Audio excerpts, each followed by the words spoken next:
Hello. Hello. ಅಣ್ಣ ಬಿಸಿ ಇದ್ರಾ? ಹೇಳಪ್ಪ. ಮಾಡಿದೆ ಒಂದು ವಾಟ್ಸಪ್ಪಲ್ಲಿ ಆಯ್ ಅಂತ ಬಂದಿತ್ತಲ್ಲ ಇನ್ನೊಂದ್ರಲ್ಲಿ. ಹಾ ಹಾ ಮಾಡಿದೆ ಮೊನ್ನೆ ಕೇಳಿದೆ ನಾನು. ಯಾರ ಹತ್ರ ನಂಬರ್ ಕೇಳಿದೆ ನಿಮ್ದು. ಹಾ ಮತ್ತೆ ಅದ್ಯಾರೋ ಇಲ್ಲ ಇನ್ನೊಂದ್ರಲ್ಲಿ ವಾಟ್ಸಪ್ ಅಂತ ಕೊಡ್ತೀನಿ ಅಂದ್ರು. ರಮೇಶ್ ಅಣ್ಣ ಅವ್ರ ಹತ್ರ ಹೋಗಿದ್ದೆ, ಹಾ ತೋರಿಸ್ತೆಲ್ಲ ಹೇಳಿದೆ. ನಾನು ಮೀಟ್ ಮಾಡೋದು ಅನ್ಕೊಂಡೆ ನಿಮ್ಮನ್ನ ಅಷ್ಟೊತ್ತಿಗೆ ಹ್ಮ್ ಎಕಡೆ ಇದ್ರಣ್ಣ? ಇಲ್ಲ ಇಲ್ಲ ಅವ್ರೊಂದು ಫಂಕ್ಷನ್ ಬಂದಿದೆ. ಸಂಜೆ ಹೇಳಪ್ಪ ಮಾಡೋಣ ಮೊನ್ನೆ ಮಾತಾಡ್ದ ಶಿವಣ್ಣ ಹತ್ರ ಮೀಟ್ ಆದ. ಇಲ್ಲಣ್ಣ ಹೋಗಿದ್ದು, ಅವ್ರೇನೋ ಅಣ್ಣ ಬಿಸಿ ಇದ್ದಾರೆ ಅಂತ ಅಂದ್ರು. ಹಾ ಆಮೇಲೆ ಕೆಲವೆಲ್ಲ ಪರ್ಸನಲ್ ತಿಳಿಸಿದೀನಿ ಎಲ್ಲ. ರಮೇಶ್ ಅಣ್ಣವ್ರಿಗೆ ಏನೇನಾಗಿತ್ತು, ಅದು ಯಾವತ್ತು ರೈತರು ಏನಾಯ್ತು ಏನ್ ಕತೆ ಎಲ್ಲ ತೋರಿಸಿದೀನಿ. ಹಾ ಸರಿ ಆಯ್ತು, ಇನ್ಮೇಲೆ ಹುಷಾರಾಗಿರು ಅಂತ. ಏನೇ ಆದ್ರೂ ಮಾತಾಡ್ಬಾರ್ದಪ್ಪ, ಯಾರೇ ಮಾಡಿಸ್ಲಿ ಏನೇ ಮಾಡ್ಲಿ ಅಲ್ವಾ. ಇಲ್ಲಣ್ಣ, ಹಾ ಅದೇನಾಯ್ತು ಗೊತ್ತಾ, ವಾಸ್ತವ ಹೇಳ. ಹಾ ಈಗ ನಾನು ಊರಿಂದ ಬಂದಿರೋದೆ, ನಾನು ರೈತರ ಕುಟುಂಬದಿಂದಲೇ ಬಂದಿದ್ದು. ಹಾ ನಾನು ಯಾವ ಬ್ಯಾಕ್ ಗ್ರೌಂಡ್ ಇಲ್ಲ, ದುಡ್ಡು ಇಲ್ಲ, ಏನಿಲ್ಲ. ನಾನು ಆಶೀರ್ವಾದ ಪಡ್ಕೊಂಡು ಹೋಗ್ಬೇಕು ಅಂತಾನೆ ಬಂದಿದ್ದು. ನಮ್ ಸಿನಿಮಾ ಟೈಟ್ಲು ಸಿಕ್ಕಿದ್ದು ಕೂಡ ಅಣ್ಣವ್ರ ಆಶೀರ್ವಾದನೆ. ಹಾ ಕುಲದವೇ ಕೇಳಿ ಅವರು. ಹಾ ಇವರು ಈಗ ಇಂಟೆನ್ಷನ್ ರೆಕಾರ್ಡ್ ಮಾಡ್ತಾರೆ ಅಂದ್ರೆ ನನಗೆ ಗೊತ್ತಿಲ್ಲ, ಏನ್ ನನಗೆ ನೆನಪು ಇಲ್ಲ, ನನಗೇನು ಇಲ್ಲ. ಹಾ ಇವ್ರು ಸಿನಿಮಾ 2 ತಿಂಗಳು ಮುಂಚೆ ರಿಲೀಸ್ ಡೇಟ್ ಅನೌನ್ಸ್ ಆಯ್ತಲ್ಲ, ಅಲ್ಲಿಂದ ನನ್ನ ಸ್ವಲ್ಪ ಟಾರ್ಗೆಟ್ ಇಟ್ಟಿದ್ರು. ಈಗ ಜನಕ್ಕೆ ಕಣ್ಣಿ ಕಾಣಿಸೋದೇನೋ ಮನು ತಪ್ಪು ಮಾಡಿದೆ ಅಂತ. ಈಗ ನನ್ನ ಜಾಗದಲ್ಲಿ ನಾನೇನಾರ ದೊಡ್ಡದಾಗಿ ಏನಾರ ಹೆಸರು ಮಾಡಿ ಸ್ಟಾರ್ ಆಗಿದ್ರೆ ಏನಾಗೋದು, ಕುಡ್ದಾಗ ಯಾಕೆ ಮಾಡಿಸಿದ್ರು, ನಾವು ರೆಕಾರ್ಡ್ ಯಾಕೆ ಮಾಡ್ಬೇಕಿತ್ತು, ಯಾಕೆ ಇವಾಗ ಬಿಡ್ಬೇಕಾಗಿತ್ತು ಅವತ್ ಬಿಡ್ದಲೆ ಅನ್ನೋ ಕ್ವಶನ್ ಸುಮಾರು ಬರ್ತವಣ್ಣ. ಈಗ ಅವ್ರ ವಾಯ್ಸ್ನೆಲ್ಲ ಮ್ಯೂಟ್ ಮಾಡ್ಕೊಂಡು ನನ್ನ ರಿಪ್ ಮಡೆನೂರ್ ಮನು ಅಂತ ಫೋಟೋ ಎಲ್ಲ ಹಾಕ್ಬಿಟ್ಟು ಅದೆಲ್ಲ ಯಾಕೆ ಬಿಡ್ಬೇಕು ಅವರು? ಅವ್ರು ಏನಂದ್ರೆ ಈಗೇನು ಅವ್ರಿಗೆ ಬೆಂಬಲ ಬೇಕು ಅಂದ್ರೆ 3 ಜನ ಫ್ಯಾನ್ಸ್ ಬೆಂಬಲ, ಅದಕ್ಕೆಲ್ಲ ಪಕ್ಕ ಪ್ಲಾನ್ ಮಾಡಿದ್ದಾರೆ. ನಾವು ಸತ್ಯವಾಗಿ ಹೇಳ್ತೀನಿ, ನಾನು 100% ನಾವು ಓದಿಲ್ಲ ಕಣ.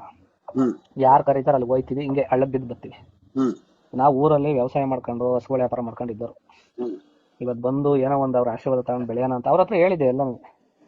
ಶಿವಣ್ಣ ಅವ್ರ ಹತ್ರ 2ನೇ ವಾರಕ್ಕೆ ಸಿನಿಮಾ ತೋರಿಸ್ತೀನಿ, ಧ್ರುವ ಸರ್ ಹತ್ರ ಪೋಸ್ಟರ್ ಲಾಂಚ್ ಮಾಡಿಸಿದೀನಿ, ದರ್ಶನ್ ಪುಟ್ಟಣ್ಣ ಸರ್ ಹತ್ರ ಅವತ್ತಿನ ಮಾತಾಡ್ಕೊಂಡು ಬಂದಿದ್ದೆ, ಸರ್ ಧ್ರುವ ಸರ್ ಹತ್ರ ಒಂದು ಬಯಸ್ಬೇಕು ಅಂತ. ಇವೆಲ್ಲ ಅವ್ರ ಹತ್ರ ಹೇಳ್ಕೊಂಡಿದ್ದೆ. ಇವ್ರು ಏನ್ ಮಾಡಿದಾರೆ, ತಗೊಂಡಾದ್ಮೇಲೆ ಮಧ್ಯರಾತ್ರಿ ಎಲ್ಲ ಟ್ರಿಗರ್ ಮಾಡಿದ್ರೆ ನನಗೆ 100% ನನ್ನ ತಾಯಿನೇ ಮಾತಾಡೋದು ಗೊತ್ತಿಲ್ಲ. ಕೂಡ್ಸಿದ್ರೋ ಏನ್ ಮಾಡಿದ್ರೋ, ಇಲ್ಲ ನಿನ್ ತಾಕತ್ತಿದ್ರೆ ಹೇಳು ನೋಡೋಣ ಹಿಂಗೆ ಹೇಳು ಅಂತ ಏನೋ ಹೇಳ್ಸಿದ್ರೋ ಗೊತ್ತಿಲ್ಲ. ಅವ್ರ ವಾಯ್ಸ್ ಎಲ್ಲ ಮ್ಯೂಟ್ ಮಾಡಿ ಅಂತ ಯಾಕೆ ಮೆಸೇಜ್ ಮಾಡ್ಬೇಕು? ನನ್ನ ಹತ್ರ ಬರೀ ಬಂದಿರೋದಲ್ಲ, ಮುಂಚೆನೆ ಟೆಚ್ಚರ್ ಇದೆ ಹುಡುಗಿ. ಒಂದು ಅದೇ ತರ 1 ನಿಮಿಷದ ಏನೋ ಆಡಿಯೋನ ಕಳ್ಸಿದೆ, ಇನ್ನು ಬೇರೆ ಎಲ್ಲ ಇದೆ ಅಣ್ಣ, ನೀವು ಬೇಕಾದ್ರೆ ಬಂದು ಮ್ಯೂಟ್ ಮಾಡಿ ಅಂತ ಹೇಳಿದ್ರು. ನಾನು ಶಿವಣ್ಣ ಇರ್ಲಿಲ್ವಲ್ಲ, ಏನಕ್ಕೆ ನಾವು ಶಿವಣ್ಣ ಕೇಳಿದ್ರೆ ನಾವೇನು ಮಾಡಕ್ಕಾಗಲ್ಲ.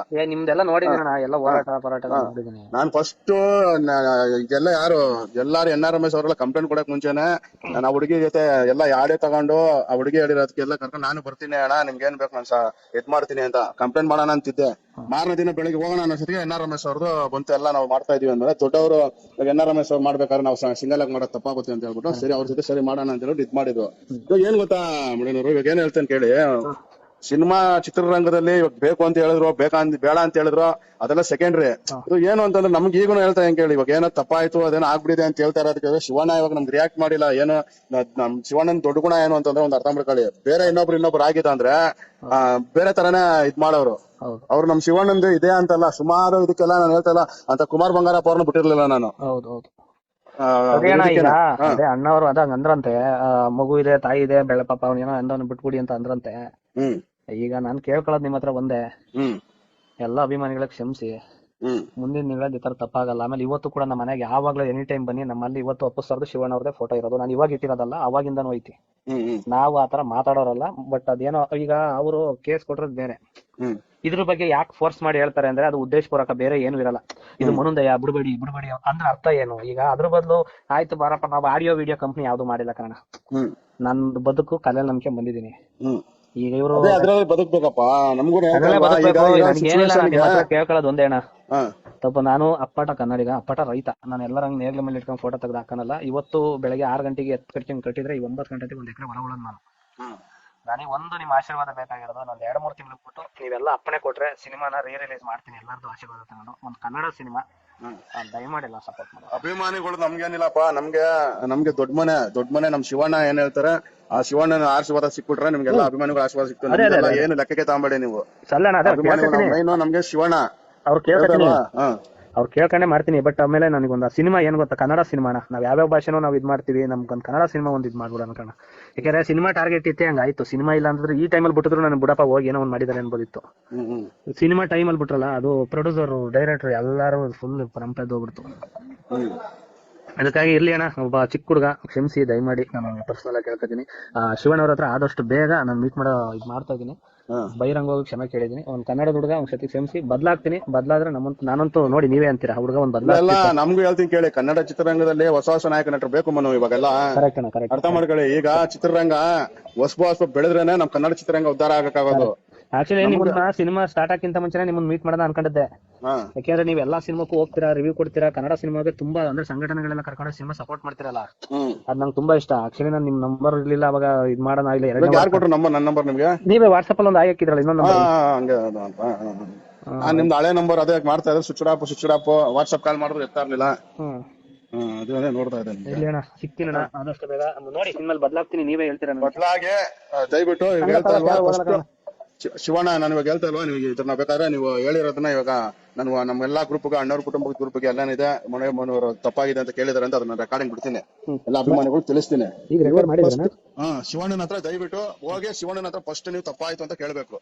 ನಮ್ಗೆ ಶಿವಣ್ಣ ಒಪ್ಕೊಂಡ್ಬಿಟ್ರೆ, ಶಿವಣ್ಣ ಹೇಳಾದ್ಮೇಲೆ ನಾವು ಅಭಿಮಾನಿಗಳು ಯಾವ ರೀತಿ ಬೇಕಾದ್ರೂ ಸಪೋರ್ಟ್ ಮಾಡ್ತೀವಿ. ಮುಂದಿನ ದಿನದಲ್ಲಿ ನಿಮ್ಗೆ ಏನ್ ಬೇಕು ಅಣ್ಣವ್ರ ಕುಟುಂಬದ ಪ್ರಕಾರ ಇವಾಗಿಂದ ಅಲ್ಲ, ನಿಮ್ಗೆ ಗೊತ್ತಿರಂಗೆ ತಿಳ್ಕೊಳ್ಳಿ. ರಾಜವಂಶದ ಅಭಿಮಾನಿಗಳು ಯಾವಾಗೂ ಅಷ್ಟೇನೆ ಒಬ್ರಿಗೆ ಒಳ್ಳೇದ ಮಾಡೋದು, ಕೆಟ್ಟದ್ ಬಯಸೋದು ಯಾರಿಗೂ ಕೆಟ್ಟದ್ ಬಯಸಲ್ಲ, ಒಳ್ಳೇದಾಗ್ಲಿ ಅಂತಾನೆ ನಾವು ಆಸೆ ಬಿಡೋದು.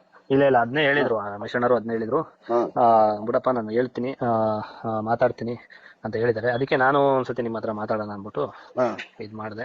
ಓಕೆ ಅಣ್ಣ, ಓಕೆ, ಖಂಡಿತ ಶಿವಣ್ಣವ್ರ ಆಶೀರ್ವಾದ ತಗೊಂಡೆ ಮತ್ತೆ ರಿಲೀಸ್ ಮಾತಾಡ್ತೀವಣ್ಣ. ಮಾಡಿ ನಾನೆಲ್ಲ ನಮ್ಮ ಫ್ಯಾನ್ಸ್ ಗಳಿಗೆ ಈ ತರ ಹೇಳಿದ್ರ ಅಂತ ಹೇಳ್ತೀನಿ.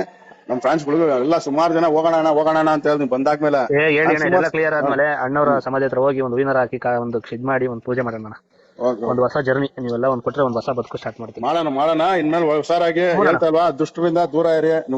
ನೀವು ಬೇಕು ಅಂತ ಮಾಡಿದ್ರು ಬೇಡ ಅಂತ ಯಾರು ಬೇಡಣ. ನನಗೆ ಆಕ್ಚುಲಿ ಜೊತೆಲಿ ಇದ್ದರು ಏನು ಸೆಕೆಂಡ್ರಿ, ಅದು ಬಿಟ್ಟಾಕಿ ಈಗ ಒಂದು ಒಳ್ಳೊಳ್ಳೆಯವ್ರು ಸಿಕ್ಕಿವ್ರು ನನಗೆ. ಈಗ ಒಂದು ಖುಷಿ ಆಯ್ತು, ಒಂದ್ ಕಡೆ ಜರ್ನಿನ ಸ್ಟಾರ್ಟ್ ಮಾಡ್ತೀನಿ. ಒಂದು ಆಶೀರ್ವಾದ ತಗೊಂಡು ಹೋಯ್ತೀನಿ. ನಂಗೆ ಯಾವ ಲೂಸ್ ಟಾಕು ಮಾತು ಬೇಡ, ನಂಗೆ ಇನ್ನೇನಿದ್ರು ಕೆಲಸ ಮಾಡಿ. ಒಳ್ಳೇದಾಗ್ಲಿ.